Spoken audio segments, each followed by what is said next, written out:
10 después de Cristo. En lo más profundo de la selva centroamericana, una civilización se derrumba. Los mayas abandonan sus imponentes ciudades y su esplendor se extingue bajo la densa vegetación. Los mayas llegaron a ser una de las culturas más sabias que habitó nuestro planeta. Se asentaron en la zona que hoy ocupan Honduras, El Salvador, Guatemala, Belice y en México los estados de Chiapas, Tabasco y la península de Yucatán. Fueron el primer pueblo en utilizar el concepto del cero. Construyeron pirámides de hasta 70 metros. Desarrollaron una compleja escritura y calcularon el año solar con una exactitud solo superada por los relojes atómicos. ¿Por qué colapsó una civilización que perduró más de 3000 años? ¿Perecieron ante un devastador cambio climático? ¿Agotaron sus recursos naturales? ¿Cayeron víctimas del hambre? ¿O se aniquilaron unos a otros en un ciclo imparable de guerras mortíferas? La respuesta aún yace oculta entre los muros de las indescifrables ciudades mayas. Y el arqueólogo Danilo Drakic emprende un apasionante viaje de exploración a través del tiempo y el espacio para vivir en carne propia las posibles causas del enigmático colapso. Una exploración a lo más profundo del misterio de los mayas.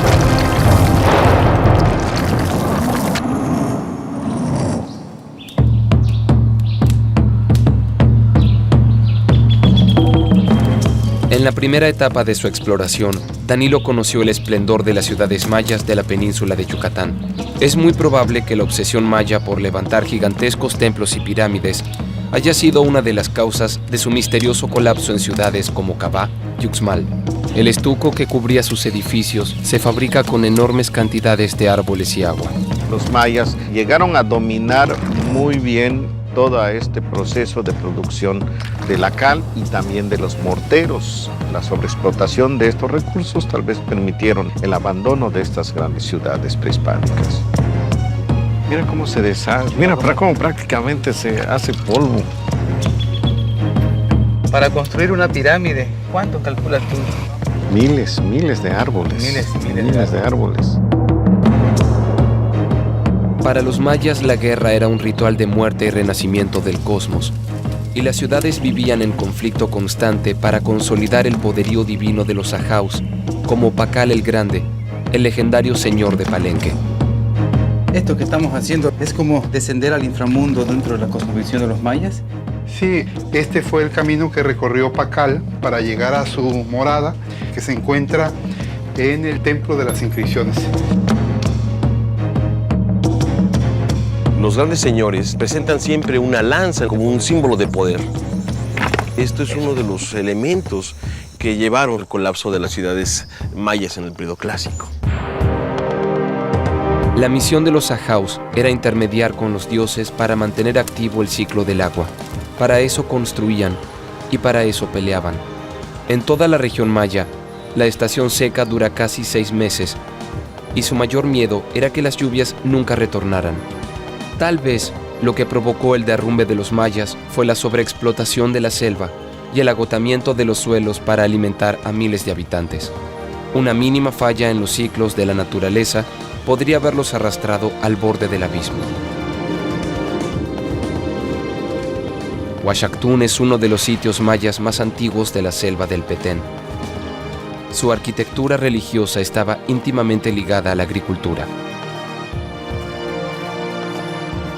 Libby Gracioso Sierra es arqueóloga y conoce en profundidad las técnicas agrícolas mayas.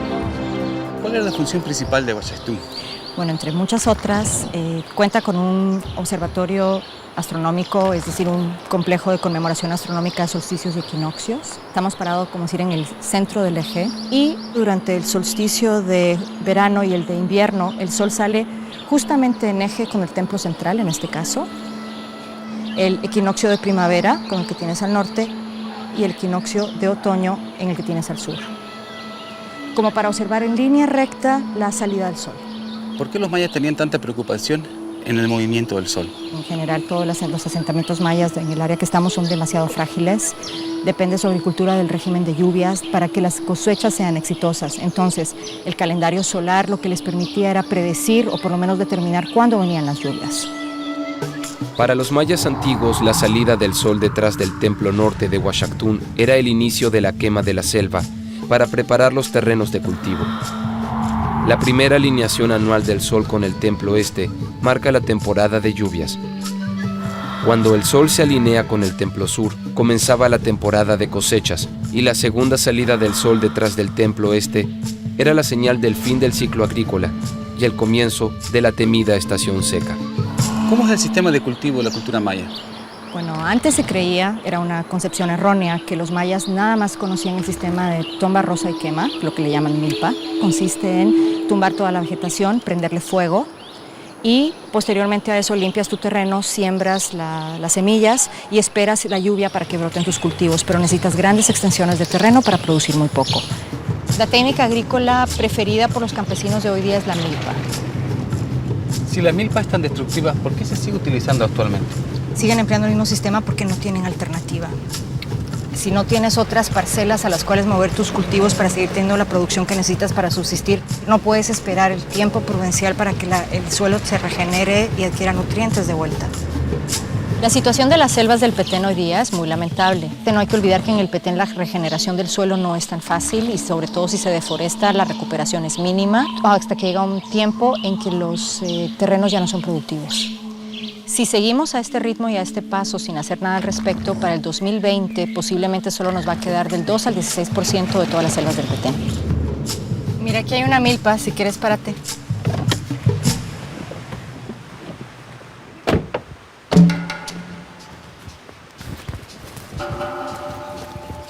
¿Ves? Esto es lo que te decía, lo que llaman la milpa, el cultivo de tumba, roza y quema. Más bien la milpa hoy día es lo que está dañando al Petén. Si te das cuenta, cortan toda la vegetación, le prenden fuego. ¿Por qué la milpa antes no era tan destructiva como lo es actualmente? En la época prehispánica, por supuesto que habían milpas, pero tal vez en las huertas familiares, es decir, en la parcela de tierra cercana a tu unidad habitacional donde sembrabas los productos que tú consumías como unidad doméstica. ¿Dónde podemos observar otras técnicas de cultivo maya? Si fuéramos a Tikal, podría enseñarte algunas que todavía se observan en el área, como los campos elevados, terrazas sobre todo, y la serie de canales que es muy importante en la sociedad maya, el control hidráulico. Durante mucho tiempo se creyó que los mayas del Petén cometieron el mismo error que los agricultores actuales y que colapsaron por deforestar la selva para la milpa. Pero en la misma región, los mayas levantaron la ciudad de Tikal, la más poblada de América para el 600 después de Cristo. Estás en la gran plaza de Tikal, una de las ciudades más importantes de todas las tierras bajas mayas. La ciudad es enorme, una de las más grandes que ha habido durante el esplendor maya. ¿Cuánta población tenía este sitio cuando estaba en su mayor apogeo? Siendo conservadora, manejan cifras de 50,000 habitantes, pero hay otros autores que te llegan a mencionar hasta 100,000 habitantes. ¿Cómo sustentaban a toda esta población que vivía aquí? Como la mayoría de los grandes señoríos mayas, basaban su economía en la agricultura. Hicieron obras de gran envergadura, por ejemplo, los sistemas hidráulicos, reservorios de agua que permitían mantener los sistemas de agricultura intensiva. En ese sentido, Tikal es un ejemplo único porque las plazas son todo un sistema de captación de aguas. Por ejemplo, esta plaza funcionaba como un gran centro de captación a cielo abierto. La lluvia se depositaba en esta gran área de metros cuadrados, luego se va canalizando a través de la parte más baja de la plaza por medio de canales que llevan hacia los reservorios, otros canales, otras aguadas y piletas hasta el lugar de destino final, donde podrían haber sido aprovechados con uso agrícola.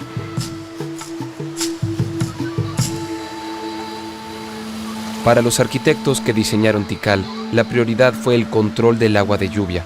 La ciudad se construyó aprovechando el desnivel natural del terreno para que el agua cayera a distintos reservorios o estanques artificiales, que a su vez estaban conectados entre sí.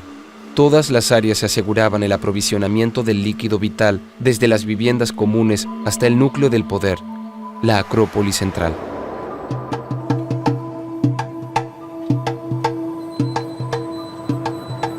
¿Esta es la trayectoria que seguía el agua de la Gran Plaza, que venía a ser depositada en estos grandes receptores de agua? De alguna manera sí. El agua vendría cayendo por diversos canales que van a dar hasta este reservorio. Este es uno de los reservorios más importantes del sitio, el reservorio del Palacio.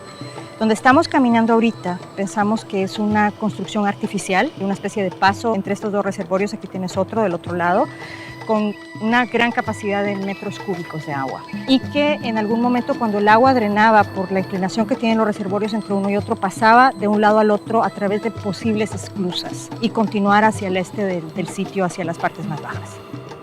El manejo del agua de esta manera racional permitía también tener estas técnicas de agricultura intensiva, como las terrazas, los campos elevados, los campos drenados, los canales. Todo esto es gracias al manejo de agua que tenían los mayas.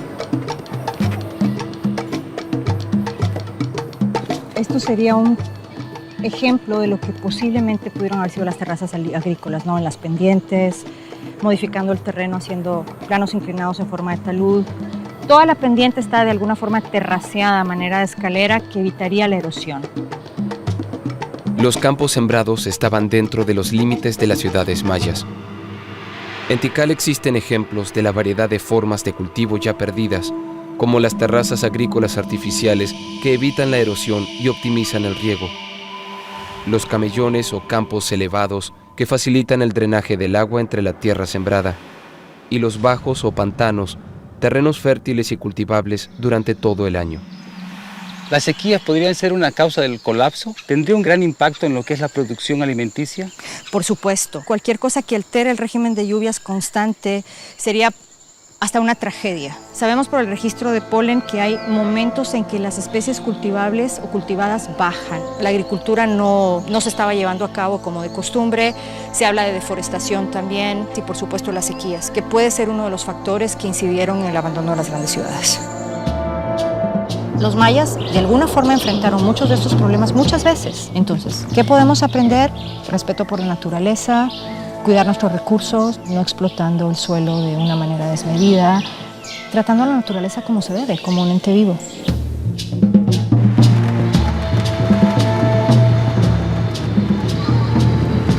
Aún es posible viajar al pasado y conocer la forma de cultivo tradicional maya.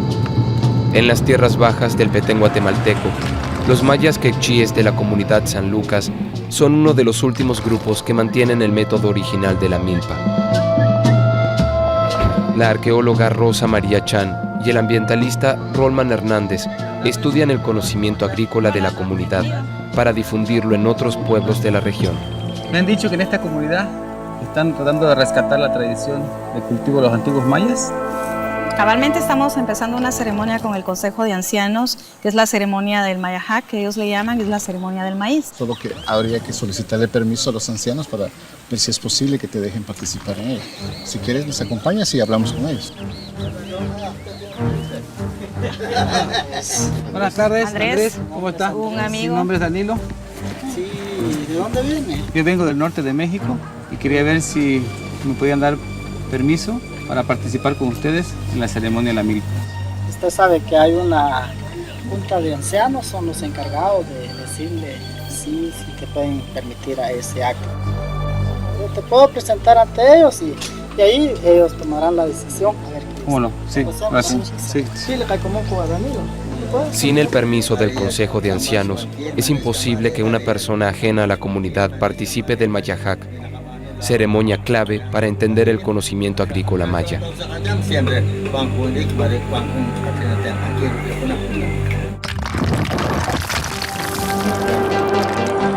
Que ellos transmiten dentro de sus ceremonias no solo es sembrar para comer, sino que ellos saben que eso les está llenando su sangre, que eso les da vida. Acá la abuela me está diciendo qué colmillo carga ahí en el cuello y qué significa. El collar que tengo aquí yo es un colmillo de coyote y este es parte de lo que es mi esencia, conocido como Nahual en México.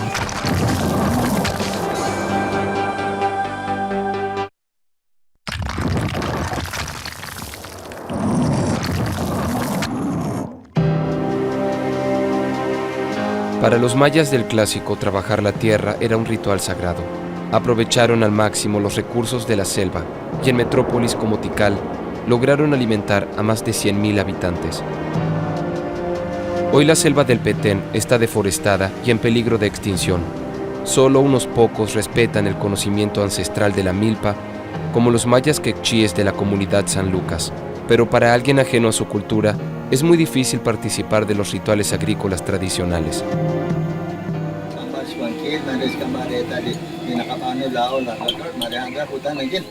Quiero preguntar cuál es el objetivo que usted quiere participar en el acto ceremonial. Quiero conocer la cultura maya y que las tradiciones están vivas todavía y que no tienen que perderse.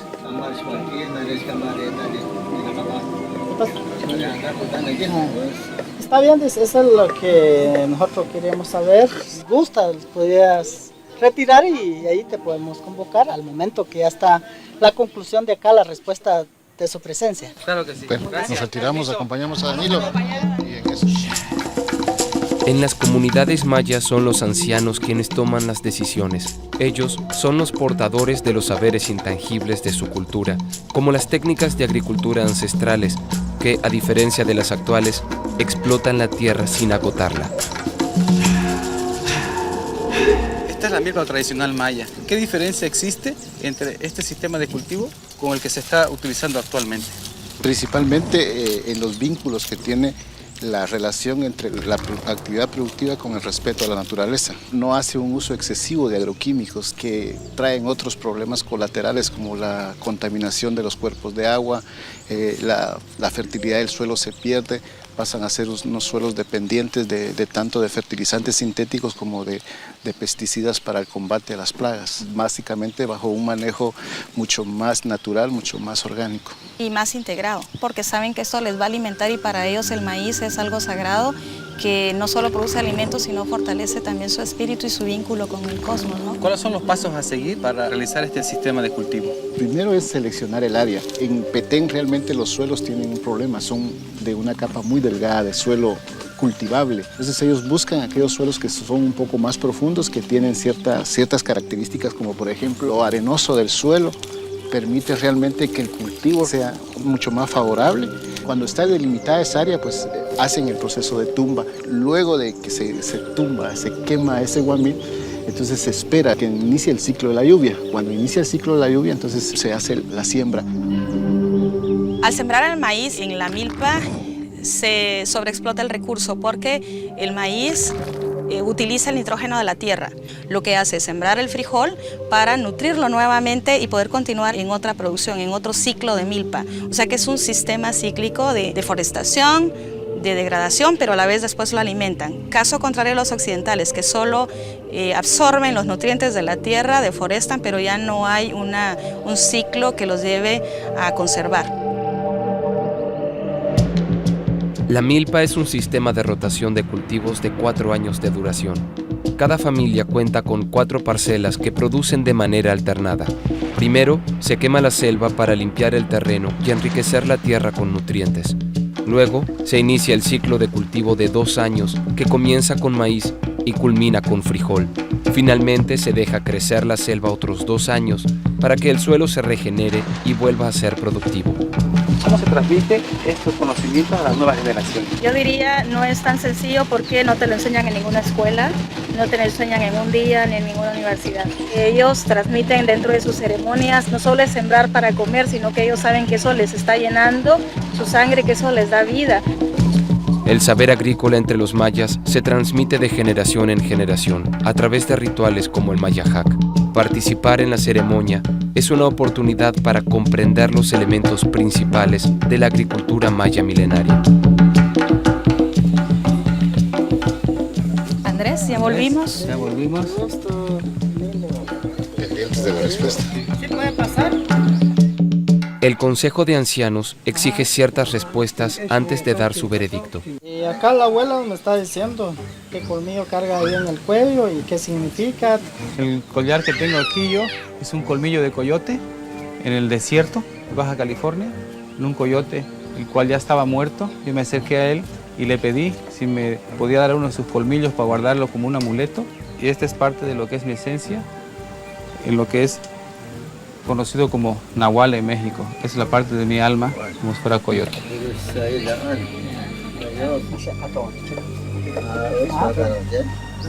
Está bien desde su participación. Se sabe que el coyote, que es un guardián, es una seguridad que puede darle la seguridad, en ese caso de la espiritualidad. Te dan la oportunidad de que participes ahí en el sagrado fuego que se va a realizar. Realmente es algo muy importante para mí. Muchas gracias.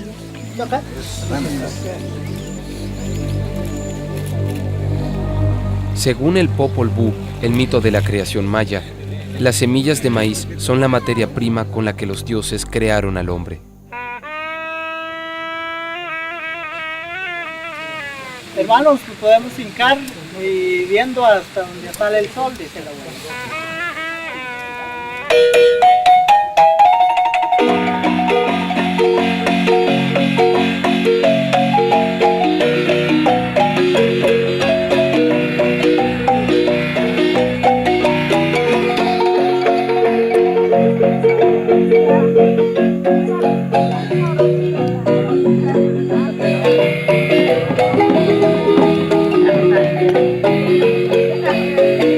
El ritual comienza con una reverencia a los Bacabs, dioses de los 4 puntos cardinales y responsables de sostener al cielo de forma cuadrangular según la cosmovisión maya. A cada orientación le corresponde una de las variedades del maíz: el rojo al este, el negro al oeste, el blanco al norte y el amarillo al sur. El simbolismo explica la orientación y la forma de la milpa.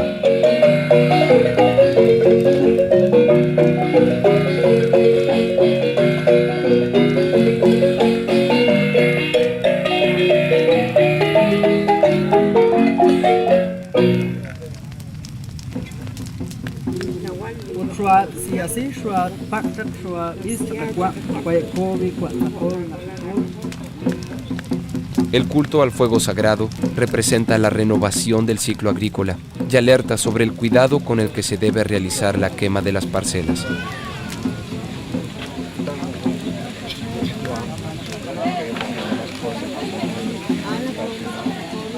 Pero la función crucial de la ceremonia del maíz es reforzar la unión de la comunidad y lograr que todos los miembros trabajen la tierra con respeto.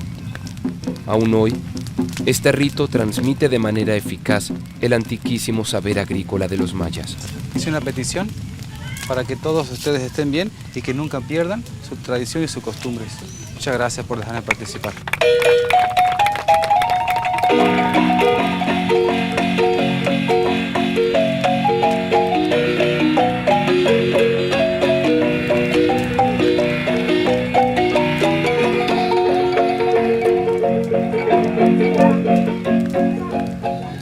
En el interior del templo de la comunidad se encuentra el altar, un lugar sagrado donde los mayas quechí mantienen la antiquísima práctica del sacrificio ceremonial para rituales de curación. Estos materiales es de nuestros abuelos mayas que estuvieron aquí hace miles de años. Y aquí hay piezas, por ejemplo, es el trueno.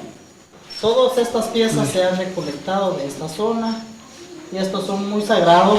Aquí lo que hacen sacrificio de algún animal. Aquí lo vienen a ofrecer el corazón y la sangre.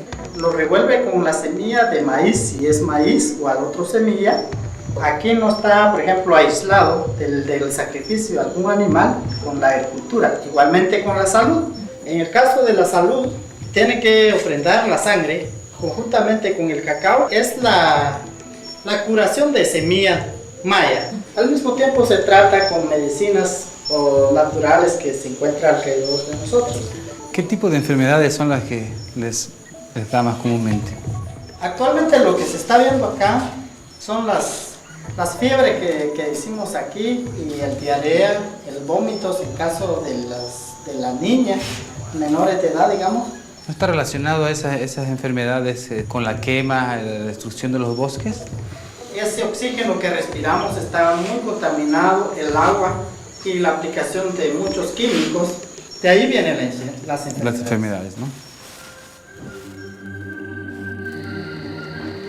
La comunidad San Lucas es una isla en medio de una selva, donde la deforestación acecha y trae terribles consecuencias sanitarias, incluso para quienes mantienen la tradición.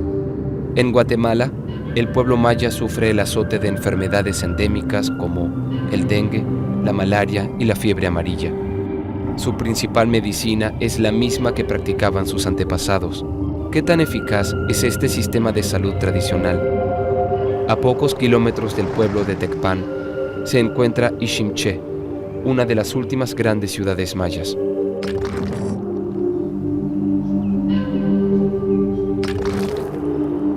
Iximché fue la capital de los mayas cachiqueles y hoy es un reconocido centro ceremonial de la cultura maya.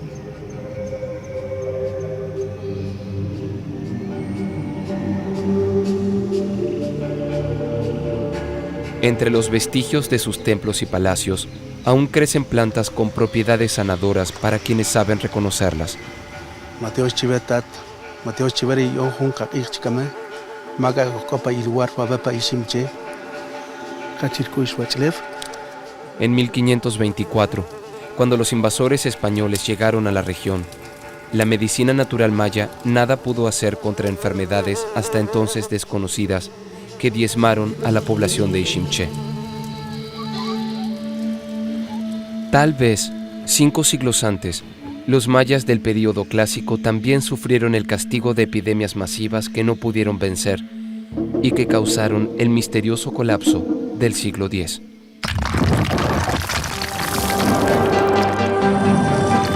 Acá observamos infinidad de plantas y todas de alguna manera tienen principios activos para las enfermedades. Tenemos que llevar el espíritu de la planta para dar al enfermo. Este es un regalo para usted. Este es un nahual y es un coyote. Eso le va a servir mucho.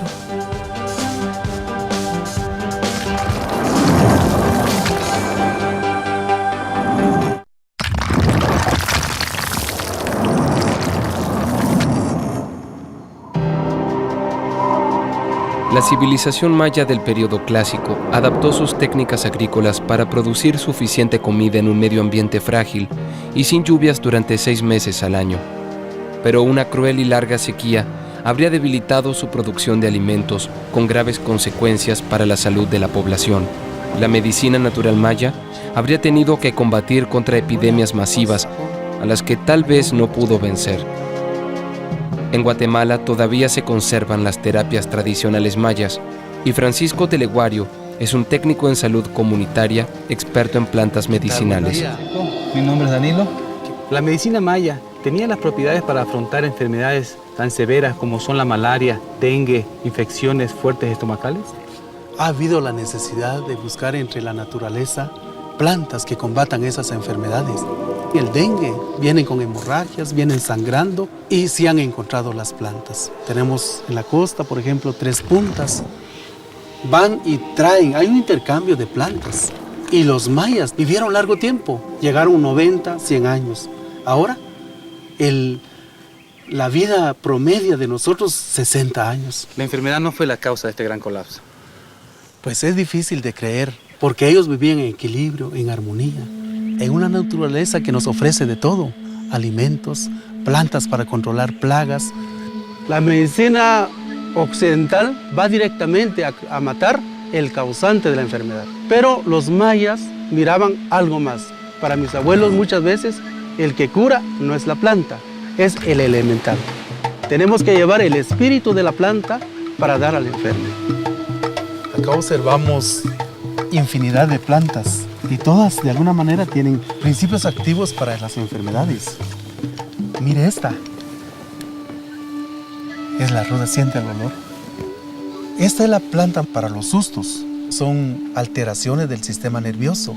La ruda ayuda para dar flexibilidad a las venas, a las arterias. Además de la planta 3 puntas o mano de lagarto, que previene y cura el dengue y la malaria, la herbolaria maya cuenta con especies como la chay o chaya, que combate la anemia y suelda huesos rotos, el chintoc, que disuelve cálculos renales, la calaguala, que cura la úlcera de estómago, el mangle rojo, eficaz contra la disentería y diabetes, y la tlatlancuaya, capaz de eliminar la fiebre tifoidea. Esta planta es el apazote para sacar lombrices. Llega dentro del cuerpo y narcotiza a las lombrices. De esa manera las lombrices semitonteados expulsan. Yo quisiera que usted observe cómo es la terapia, cómo son las formas de curaciones con medicina natural. Claro que sí. ¿Podemos llevar un poco más? Sí, por favor. Para los frijolitos, después de que termine su curación, frijolitos, podemos sí, llevar para los frijolitos. También para caldo de huevo.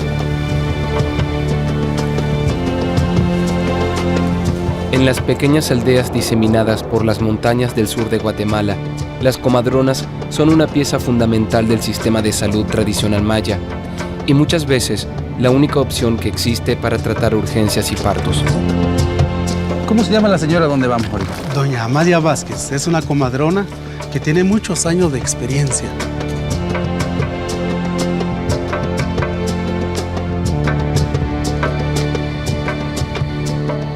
Esta es la casa de Doña Amalia, sí, ya estamos dentro. Mira qué interesante cómo todavía aquí se sigue conservando lo que es la cosmovisión de los mayas. En cuanto al sistema constructivo también, esto funcionaría como si fuera una plaza central y todas las construcciones alrededor. Muy bien, vamos que nos debe estar esperando ya. Buenas tardes, permiso. Adelante. Gracias. Doña Amalia, buena tarde. Buenas tardes, don Traigo un Francisco. compañero que se llama Danilo, él viene qué de bien. México. Qué bueno. Y ahora estamos acá para ver cómo es el sistema de curación que hacían antes y que todavía perdura. Sea tan amable de sentarse, por favor.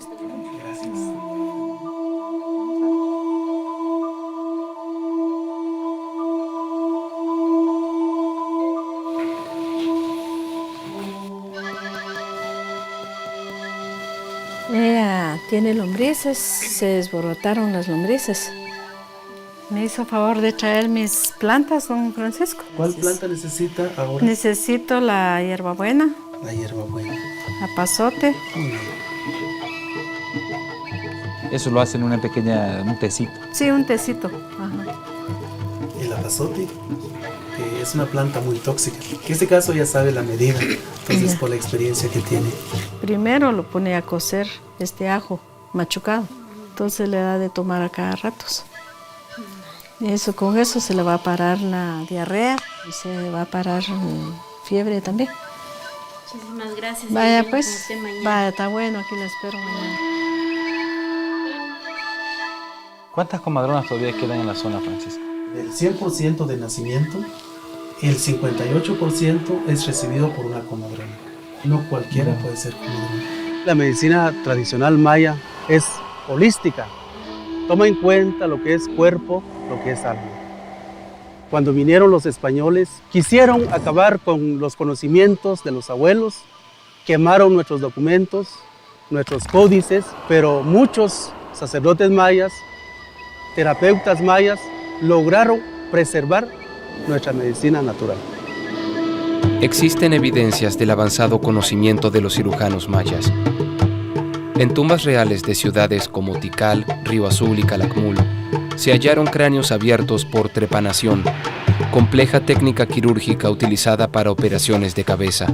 Además, los médicos mayas suturaban las heridas con cabello humano, deformaban ritualmente los cráneos de los nobles y colocaban prótesis talladas en jade y turquesa. Las comadronas vemos las enfermedades que tiene cada persona, tanto los hombres como mujeres, cada quien tiene su don y tiene su nahual también. Tenemos 20 nahuales. El calendario maya es el sagrado, el Tzolk'in, y ahí hay 20 nahuales. Entonces el nahual va en relación con un número.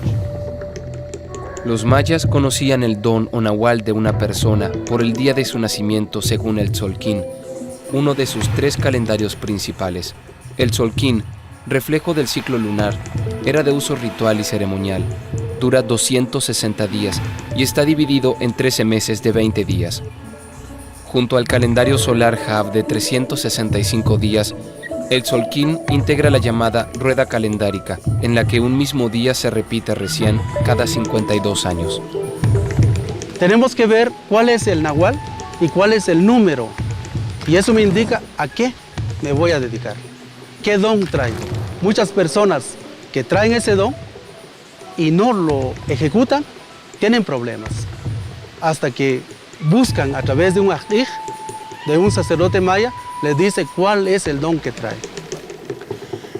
Esto es un regalo para usted. Este es su nahual. Muchísimas gracias. Este es un coyote. Es un coyote. Y el coyote anda en todo el mundo. Y yo creo que usted tiene mucho también que transmitir a seres humanos también, donde quiera que usted anda. Eso le va a servir mucho a Muchísimas usted. gracias, Ana. Para mí esto es muy importante. Lo voy a conservar siempre. Y siempre me voy a acordar de usted con esto. Ay, muchas gracias. Y También le voy a compartir esto, lo que uso aquí, donde curamos a los niños. Con hilo y todo. Muchas gracias. Los voy a conservar y los voy a utilizar en personas que lo necesiten. Gracias a sus consejos. Qué voy bueno. a compartir con otras personas. Les invito a una pequeña cena y yo creo que para estar sano es importante comer y para que ustedes miren qué comemos nosotros los mayas. La alimentación es parte de la medicina para la cultura maya. Así como las plantas curan por sus componentes y por su energía, las semillas, los vegetales y los animales transfieren al hombre sus propiedades y protegen al organismo si se los prepara y combina con sabiduría. La cena que vamos a servir en este momento, todo está a base de lo que están viendo ustedes. Por ejemplo, nuestro maíz, nuestro frijol, y se sirve en estas jícaras. No usamos nada de plástico ni nada parecido, todo es natural. Así es como se come aquí. Y la base de la salud yo creo que es el maíz. Ahí observamos cómo el grano de maíz se vuelve una masa y con la masa se puede hacer tortillas, atoles. Nosotros consumimos y también los animales. Es muy importante, lo he podido ver, que el maíz es la base realmente de alimenticia. Pero también veo que existen otros alimentos como el pescado, el banano, la piña, que vienen de otros lugares, ¿no? Así es. La dieta variada es un ejemplo de la necesidad del comercio constante entre las regiones del mundo maya. Ninguna de las grandes metrópolis era autosuficiente. En el período clásico, el intercambio de alimentos y de bienes simbólicos de uso ritual era la base del sistema de vida. Si el comercio cesaba, moría su civilización.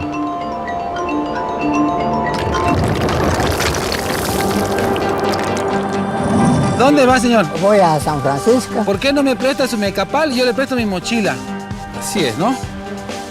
Está bien. Aguanto por lo menos un día así. Todos estos productos los traen también de afuera, como es la haba, los frijoles, el arroz. Es un poco como lo que pasaba antiguamente en la época prehispánica con el jade. O sea que se siguen utilizando las mismas rutas de comercio, pero con nuevos productos. Sí.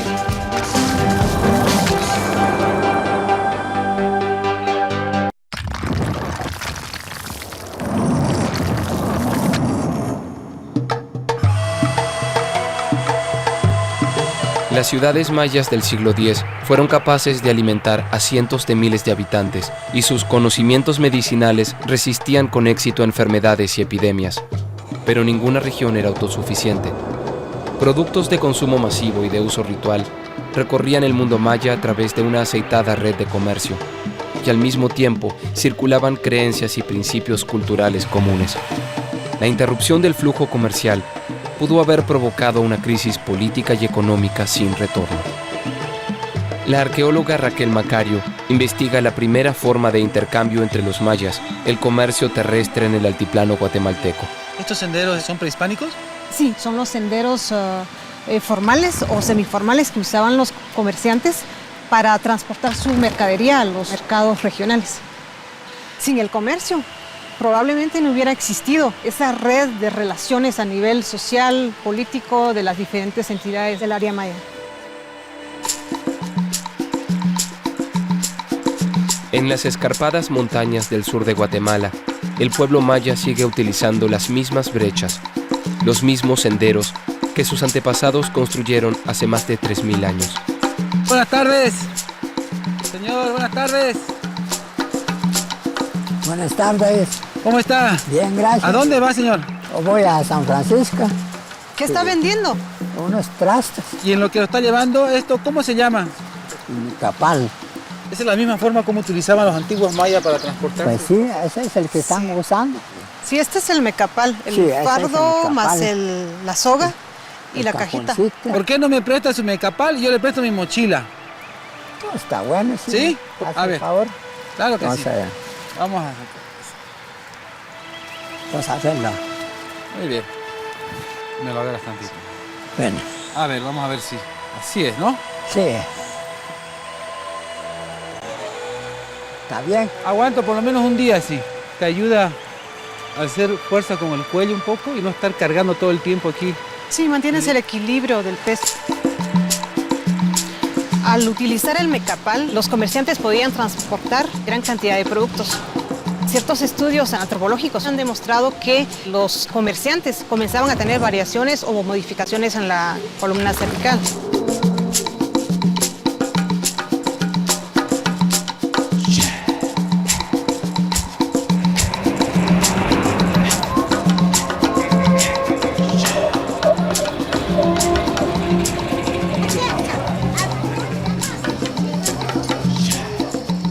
¿Cada cuánto se pone este mercado? Cada semana, todos los viernes. Empieza muy temprano, a las 4 de la mañana, y luego poco a poco están llegando los vendedores locales.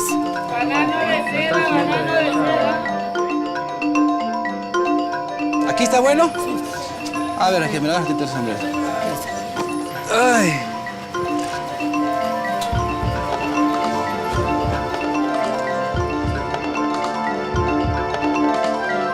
Que tenga buena suerte con la venta. Gracias, don Pablo.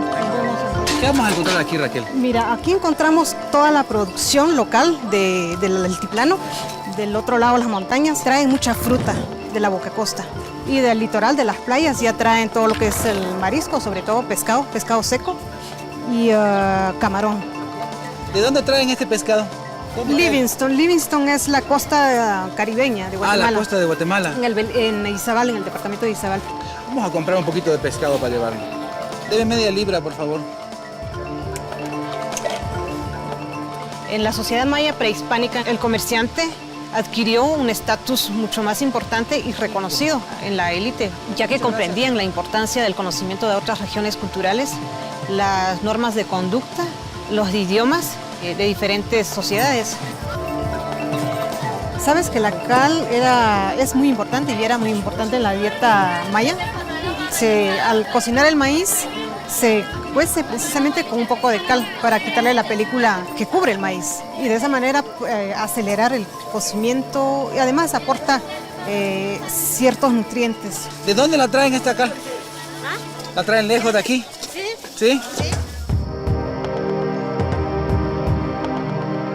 ¿Todos estos productos los traen también de afuera, como es la haba, los frijoles, el arroz, o todavía se da una producción? No, es producción local, a excepción del arroz. Que el arroz puede ser que venga más bien del lado del Atlántico. Es un poco como lo que pasaba antiguamente en la época prehispánica con el jade o la obsidiana, que casi viene de la misma región. O sea que se siguen utilizando las mismas rutas de comercio, pero con nuevos productos. Sí.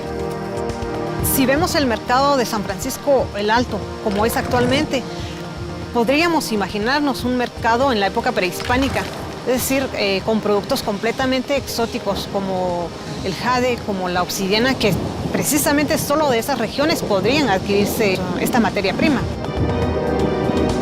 El intercambio comercial sustentaba la cultura maya del clásico.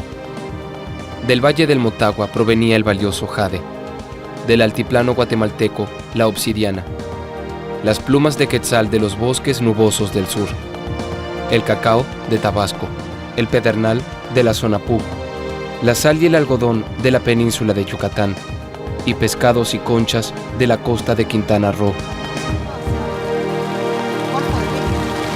La ayuda era importante porque les ayudaba mucho a ellos a navegar más fácil con el comercio. Sí, en el sur, hacia el Pacífico y al norte, el río Chizoy y el Usumacinta, río Pasión también que va agregándose después.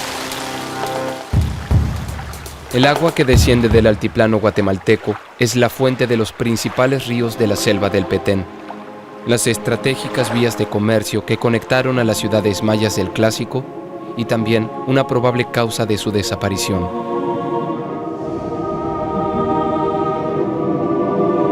La tercera etapa de la exploración culmina en lo profundo de las montañas de Guatemala. Tanto las evidencias arqueológicas como el conocimiento antiguo que aún se conserva prueban que los mayas respetaban a la tierra y obtenían de ella grandes cantidades de alimentos y medicinas sin destruirla. Solo un cambio drástico en el régimen de lluvias pudo hacer sucumbir su eficaz pero frágil economía. La circulación de bienes entre las ciudades complementaba su sistema productivo. Alimentos, piedras para fabricar armas, textiles y joyas para los grandes señores viajaban desde la actual Honduras hasta Guatemala y la península de Yucatán a través de los caminos montañosos, los ríos del Petén y las costas del Mar Caribe, ¿Qué hubiera sido de las grandiosas capitales mayas si el flujo comercial se interrumpía? ¿Podrían haber mantenido su poder los ajaos sin mercancías vitales como el jade, la obsidiana y la pluma de Quetzal? ¿Habrá sido la ambición por controlar rutas estratégicas el motivo de guerras y la causa de la caída de su civilización? La travesía inicia su capítulo final y nuevas evidencias buscarán explicar el misterio de los mayas. Esto es el río La Pasión. Es la ruta de transporte, intercambio, comercio y guerra. Es la historia de la época de la grandeza y también lo más dramático del colapso maya. La estructura más alta es el castillo. En el momento que las dos luces están a la vista, es el momento de quebrar. Esta es la única entrada que existe. Es la única entrada segura al puerto de Tulum. Era una oportunidad solamente de poder hacerlo.